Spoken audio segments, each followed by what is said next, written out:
राधे राधे दोस्तों, आज मैं आप लोगों को बताने वाली हूँ साल 2025 में कब से शुरू है शारदीय नवरात्रि। अष्टमी और नवमी का दिन क्या रहेगा, साथ ही जानेंगे माँ के आगमन और प्रस्थान शुभ या अशुभ संकेत क्या देंगे। हिंदू धर्म में नवरात्रि का विशेष महत्व है। 9 दिनों तक चलने वाले नवरात्रि के दौरान माँ दुर्गा के 9 स्वरूपों की विधिवत पूजा की जाती है। बता दें कि साल में कुल 4 नवरात्रियां होती है, जिसमें से अश्विनी मास के शुक्ल पक्ष की प्रतिपदा तिथि से शारदीय नवरात्रि आरंभ होता है। इस साल शारदीय नवरात्रि 22 सितंबर 2025 से आरंभ हो रही है। इसके साथ ही इस साल कुल 10 दिनों की नवरात्रि पड़ रही है।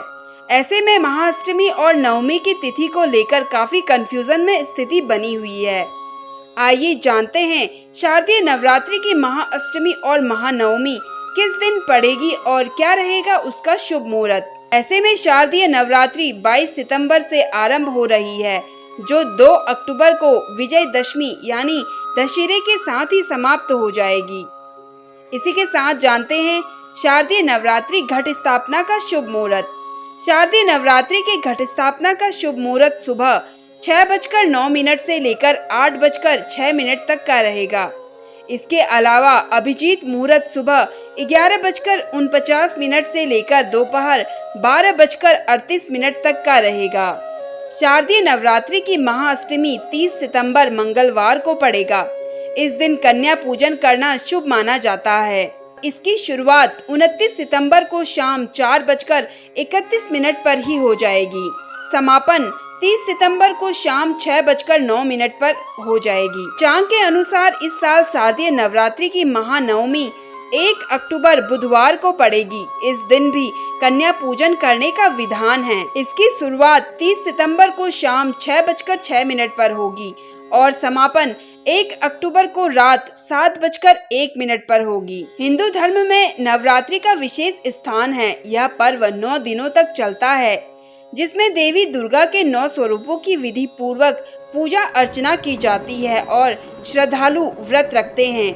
नवरात्रि की अष्टमी और नवमी तिथियों का विशेष महत्व माना जाता है, क्योंकि इस दिन कन्या पूजन किया जाता है। श्रद्धा से कन्याओं की सेवा और पूजन करने पर व्यक्ति के जीवन की सभी कठिनाइयों से मुक्ति मिलती है। साथ ही घर में सुख समृद्धि और धन की देवी माँ लक्ष्मी का वास होता है। यह दिन भक्तों के लिए आध्यात्मिक ऊर्जा और सकारात्मक ऊर्जा से भरपूर माना जाता है। आगे जानते हैं इस बार माँ का आगमन और प्रस्थान देगा शुभ या अशुभ संकेत। जाने माँ की सवारी क्या रहेगी। हर बार माँ दुर्गा के पृथ्वी पर आगमन और प्रस्थान की सवारी अलग अलग होती है। साल 2025 में इस बार भी माँ दुर्गा के आगमन और प्रस्थान को दिन और वार के हिसाब से तय किया जाता है।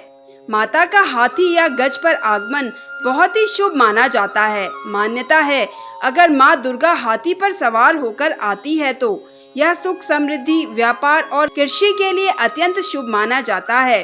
अगर माँ दुर्गा का आगमन रविवार सोमवार के दिन होता है तो यह कृषि धन धान्य के लिए काफी शुभ माना जाता है।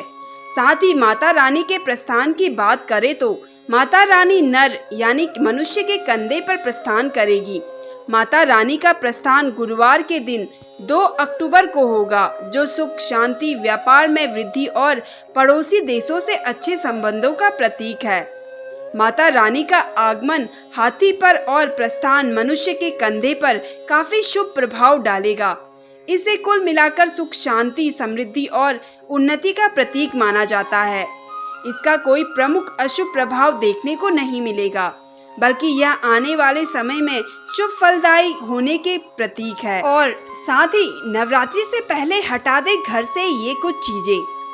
शारदीय नवरात्रि में कलश स्थापना की जाती है और इस दौरान अपने घर में कई चीजों को हटा देना चाहिए। ज्योतिष शास्त्र के हिसाब से नवरात्रि से पहले अपने घर से कोई भी टूटी हुई या फिर खराब हो चुकी तस्वीरों को हटा दे। वहीं अगर घर में कोई घड़ी लंबे समय से बंद पड़ी है तो उसे भी हटा देना चाहिए। माना जाता है कि बंद पड़ी हुई घड़ी में सबसे ज्यादा नकारात्मक ऊर्जा होती है और इससे राहु का भी प्रभाव पड़ता है। साथ ही घर में अगर कोई खराब पड़ा हुआ झाड़ू भी है तो उसे भी नवरात्रि से पहले घर से बाहर कर देना चाहिए। खराब पड़ी हुई झाड़ू से घर में वास्तु दोष लगता है और इससे बने बनाए काम भी बिगड़ने लगते हैं। साथ ही है तुलसी का सूखा हुआ पौधा। हिंदू धर्म में तुलसी के पौधे का सबसे ज्यादा महत्व है। तुलसी की पूजा से लेकर प्रसाद में इसके पत्तों के इस्तेमाल को लेकर कई सारे नियम बताए गए हैं। वहीं अमूमन ऐसा देखा जाता है कि लोग सूखी हुई तुलसी को भी गमले में रहने देते हैं। घर में कभी भी सूखी तुलसी का पौधा नहीं होना चाहिए। सूखी तुलसी घर में कई सारी खराब ऊर्जा लेकर आती है। इस वजह से इसे तो कभी भी घर में नहीं रखना चाहिए।